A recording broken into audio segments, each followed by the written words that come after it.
ಎಲ್ಲರಿಗೂ ನಮಸ್ಕಾರ. ನಾನು ನಿಮ್ಮ ಸ್ಟೋರಿ ಸಂಗಾತಿ. ನಿಮಗೆ ನನ್ನ ಕತೆ ಇಷ್ಟ ಆಗ್ತಾ ಇದ್ದರೆ ದಯವಿಟ್ಟು ಲೈಕ್ ಮಾಡಿ, ಶೇರ್ ಮಾಡಿ, ಹಾಗೆ ಕಮೆಂಟ್ ಮಾಡಿ, ನನ್ನ ಚಾನಲ್ಗೆ ಸಬ್ಸ್ಕ್ರೈಬ್ ಆಗಿ. ನೀವು ನಮಗೆ ಸಬ್ಸ್ಕ್ರೈಬ್ ಆಗೋದ್ರಿಂದ ನಮಗೆ ಇನ್ನಷ್ಟು ಕತೆಗಳನ್ನು ಬರೆಯೋಕ್ಕೆ ಸ್ಫೂರ್ತಿ ಸಿಗುತ್ತೆ. ಈಗ ಕತೆ ಮುಂದುವರಿಸೋಣವಾ? ಬೆರೆತ ಹೃದಯಗಳು ಭಾಗ 8. ತನ್ವಿ ಒಬ್ಬಳೇ ಬೈದುಕೊಳ್ಳುತ್ತಾ ಆಫೀಸಿನ ಒಳಗೆ ಬಂದಳು. ಅವಳಿಗೆ ಸಮನ್ಯು ಯಾರು ಎಂದಾಗಲಿ, ಅವನು ಈ ಆಫೀಸಿನಲ್ಲಿ ಏನು ಕೆಲಸ ಮಾಡುತ್ತಾನೆ ಎಂದಾಗಲಿ ಅವಳಿಗೆ ತಿಳಿದಿರಲಿಲ್ಲ. ಅವಳಿಗೆ ಅದು ಬೇಕಾಗಿಯೂ ಇರಲಿಲ್ಲ. ಆಫೀಸ್ಗೆ ಹೋಗಿ ತನ್ನ ಜಾಯ್ನಿಂಗ್ ಲೆಟರನ್ನು ಬಾಸ್ನ PAಗೆ ಕೊಟ್ಟು ತನ್ನ ಕ್ಯಾಬಿನ್ ಇರುವಲ್ಲಿಗೆ ಹೋದಳು. ತಾನೇ ಹೋಗಿ ಆಫೀಸಿನ ಎಲ್ಲ ಎಂಪ್ಲಾಯಿಗಳನ್ನೂ ಪರಿಚಯ ಮಾಡಿಕೊಂಡು ಅವರ ಜೊತೆ ಚೆನ್ನಾಗಿ ಮಾತನಾಡಿದಳು. ಎಲ್ಲರಿಗೂ ತನ್ವಿಯ ಗುಣ ಇಷ್ಟವಾಗಿ ಬಿಟ್ಟಿತ್ತು. ಅದೇ ಸಮಯಕ್ಕೆ ತ್ರಿಷಾಳ PA ತನ್ವಿಯ ಬಳಿ ಬಂದು, ಮೇಡಮ್, ನಿಮ್ಮನ್ನು ಕರಿತಾ ಇದ್ದಾರೆ, ಹಾಗೆ ಬರ್ತಾ ಜಾಯ್ನಿಂಗ್ ಲೆಟರ್ ಕೂಡ ತರಬೇಕು ಎಂದು ಹೇಳಿದಳು. ತಕ್ಷಣ ತನ್ವಿ, ಮೇಡಮ್, ಅದನ್ನು ನಿಮಗೆ ಆಗಲೇ ಕೊಟ್ಟೇನಲ್ಲ ಎಂದು ಹೇಳಿದಳು. ಆಗ PA, ಓ ಸಾರಿ, ಮರೆತು ಹೋಗಿತ್ತು. ಹಾಗಾದರೆ ನೀವು ಮಾತ್ರ ಬನ್ನಿ, ನಾನು ಅದನ್ನು ಮೇಡಮ್ಗೆ ಕೊಡ್ತೀನಿ ಎಂದು ಹೇಳಿ ಅಲ್ಲಿಂದ ಹೋದಳು. ತನ್ವಿಗೆ ಮನಸ್ಸಿನಲ್ಲಿ ಅತಿಯಾದ ಭಯ ಕಾಡುತ್ತಿತ್ತು. ಆದರೆ ಅದನ್ನು ಹೊರಗೆ ತೋರಿಸಿಕೊಳ್ಳುತ್ತಿರಲಿಲ್ಲ.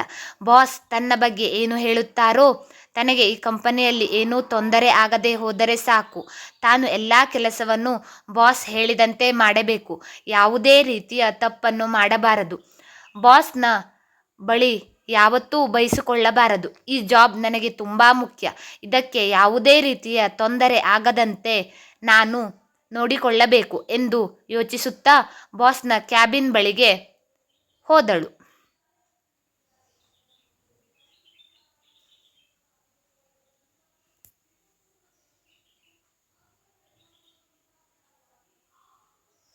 ಅದೇ ಸಮಯಕ್ಕೆ PA ಬಂದು ಆಫರ್ ಲೆಟರ್ ಅನ್ನು ಕೊಟ್ಟಳು.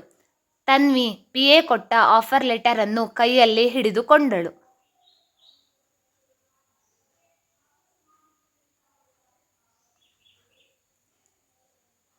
ತ್ರಿಷಾ PA, ಒಳಗೆ ಹೋಗಿ ಮೇಡಮ್, ತ್ರಿಷಾ ಮೇಡಮ್ ಕಾಯ್ತಾ ಇದ್ದಾರೆ ಎಂದು ಹೇಳಿದಳು.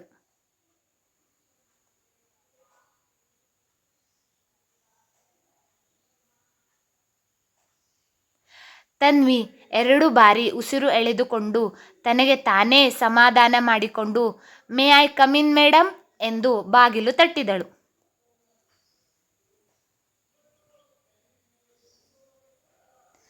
ಅದನ್ನು ಕೇಳಿದ ತ್ರಿಷಾ, ಎಸ್ ಕಮ್ ಇನ್ ಎಂದು ಹೇಳಿದಳು.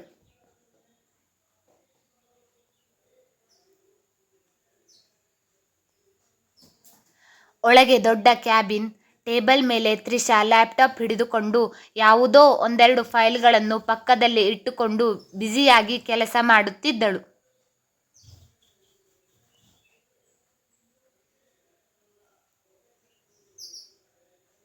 ಗಂಭೀರವಾಗಿ ತ್ರಿಷಾ ಕೆಲಸ ಮಾಡುತ್ತಾ ಇರುವುದನ್ನು ನೋಡಿದ ತನ್ವಿ ಏನೂ ಮಾತನಾಡದೆ ಹಾಗೇ ಸುಮ್ಮನೆ ನಿಂತುಕೊಂಡಳು.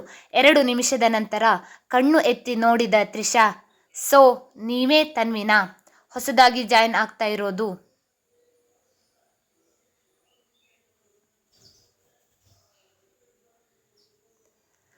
ಹೌದು ಮೇಡಮ್, ನಮಸ್ಕಾರ, ನನ್ನ ಹೆಸರು ತನ್ವಿ, ಇದು ನನ್ನ ಮೊದಲ ಜಾಬ್ ಮೇಡಮ್.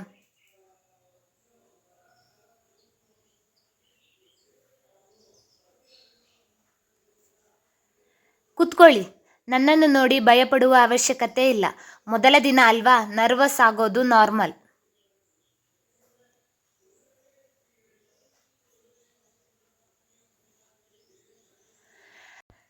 ನೋಡಿ ತನ್ವಿ ಅವರೇ, ನೀವು ಮೊದಲ ಬಾರಿಗೆ ನಮ್ಮ ಆಫೀಸಿಗೆ ಬಂದಿದ್ದು, ಹಾಗಾಗಿ ನಿಮಗೆ ಒಂದಿಷ್ಟು ಆಫೀಸ್ ರೂಲ್ಸನ್ನು ಬಾಸ್ ಆಗಿ ಹೇಳುವುದು ನನ್ನ ಕರ್ತವ್ಯ.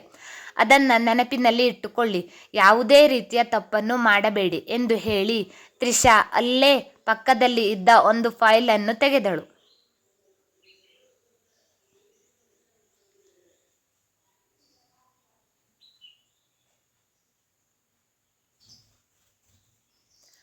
ಓಕೆ ತನ್ವಿ, ನಮ್ಮ ಆಫೀಸ್ ರೂಲ್ಸ್ ಕೇಳಿಸಿಕೊಳ್ಳಿ.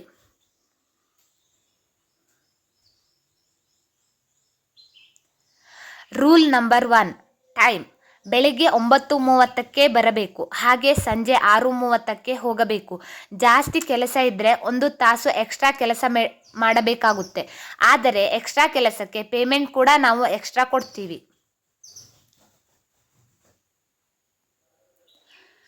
Rule number 2, work. ನಾವು ಕೊಟ್ಟ ಕೆಲಸವನ್ನು ಡೆಡ್ಲೈನ್ ಒಳಗೆ ಮುಗಿಸಬೇಕು. ಮಾಡೋಕೆ ಆಗಿಲ್ಲ ಅಂದರೆ ಯಾವುದೇ ಸಬೂಬು ಹೇಳುವ ಅವಶ್ಯಕತೆ ಇರೋದಿಲ್ಲ. 1-2 ಬಾರಿ ಇದೇ ರೀತಿ ನಡೆದರೆ ನಾವು ನಿಮ್ಮನ್ನು ಕೆಲಸದಿಂದ ಕೂಡ ತೆಗೆಯಬೇಕಾಗುತ್ತದೆ.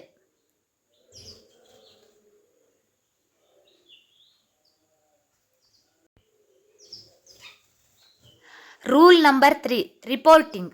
ಹಾಗೆ ನಿಮಗೆ ಆಫೀಸಿನಲ್ಲಿ ಏನೇ ತೊಂದರೆ ಆದರೂ ನನ್ನ ಬಳಿ ಬಂದು ಹೇಳಬೇಕು. MD ವರೆಗೂ ಯಾವುದೇ ವಿಷಯ ಹೋಗಬಾರದು.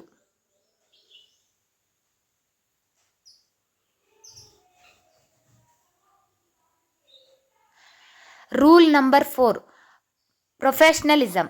ಆಫೀಸ್ನಲ್ಲಿ ಪರ್ಸ್ನಲ್ ವಿಷಯವನ್ನು ಮಾತನಾಡಬಾರದು. ಹಾಗೆ ಆಫೀಸ್ ಟೈಮಲ್ಲಿ ಕೂಡ ಸುಮ್ಮನೆ ಮೊಬೈಲ್ ನೋಡೋದು, ಪರ್ಸ್ನಲ್ ಆಗಿ ಮಾತಾಡ್ತಾ ಇರೋದು ಮಾಡಬಾರದು. ಕೇವಲ ಕೆಲಸದ ಬಗ್ಗೆ ಮಾತ್ರ ಮಾತನಾಡಬೇಕು.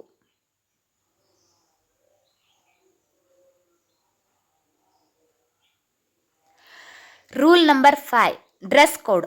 ಹಾಗೆ ಆಫೀಸ್ಗೆ ಅಂತ ಒಂದು ಡ್ರೆಸ್ ಕೋಡ್ ಇರುತ್ತೆ, ಅದನ್ನು ನೀವು ಫಾಲೋ ಮಾಡಬೇಕು. ನಿಮಗೆ ಬೇಕಾದ ಡ್ರೆಸ್ಸನ್ನು ಹಾಕ್ಕೋಬಾರ್ದು, ಗೊತ್ತಾಯ್ತಾ ನಿಮಗೆ ಎಂದು ಹೇಳಿದಳು.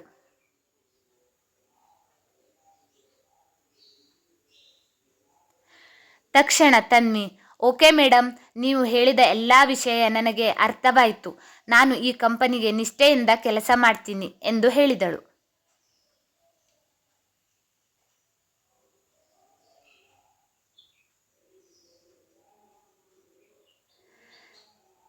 ತ್ರಿಷಾ, ಈಗ ನಿನ್ನ ಕೆಲಸ, ನೀನು ಕ್ಲೈಂಟ್ ಕೋಆರ್ಡಿನೇಷನ್ ಟೀಮ್ಗೆ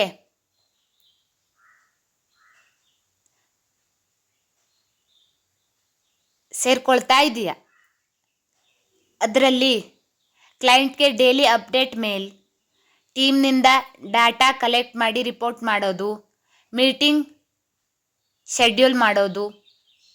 ಆದರೆ ನೆನಪಿಡಿ, ನೀನು ನೇರವಾಗಿ ನನ್ನ ಹತ್ತಿರ ರಿಪೋರ್ಟ್ ಮಾಡಬಾರ್ದು.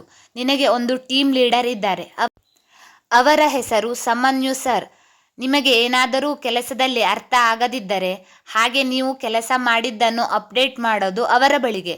ನಿನ್ನ ಎಲ್ಲ ಕೆಲಸ, ಡೌಟ್, ಪ್ರಾಬ್ಲಮ್ ಎಲ್ಲ ಮೊದಲು ಸಮನ್ಯು ಸರ್ ಹತ್ರನೇ ಕೇಳಬೇಕು. ಅವರು ಹೇಳಿದ ಹಾಗೆ ಕೇಳು. Got it?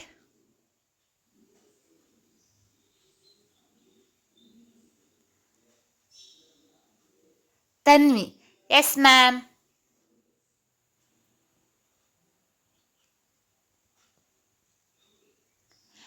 ಎಂದು ಹೇಳಿದ ತಕ್ಷಣ ತನ್ವಿ ಸರಿ ಎಂದು ಒಪ್ಪಿಕೊಂಡಳು. ಆದರೆ ಅವಳಿಗೆ ಗೊತ್ತಿರಲಿಲ್ಲ, ತಾನು ಈಗ ತಾನೇ ಬಾಯಿಗೆ ಬಂದಂತೆ ಮಾತನಾಡಿ ಬಂದ ವ್ಯಕ್ತಿಯೇ ತನ್ನ ಟೀಮ್ ಲೀಡರ್ ಎಂದು.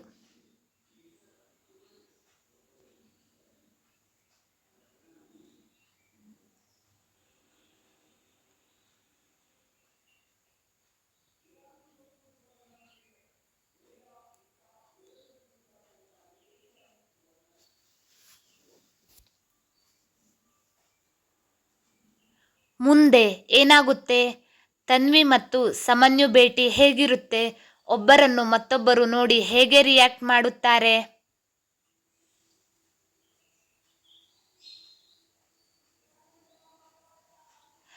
ತನ್ವಿಗೆ ಕೆಲಸದ ಅವಶ್ಯಕತೆ ತುಂಬಾ ಇದೆ, ಆದರೆ ಸಮನ್ಯು ಕೋಪ ಅವಳನ್ನು ಈ ಕಂಪನಿಯಲ್ಲಿ ಇರೋದಕ್ಕೆ ಬಿಡುತ್ತಾ ಇಲ್ವಾ?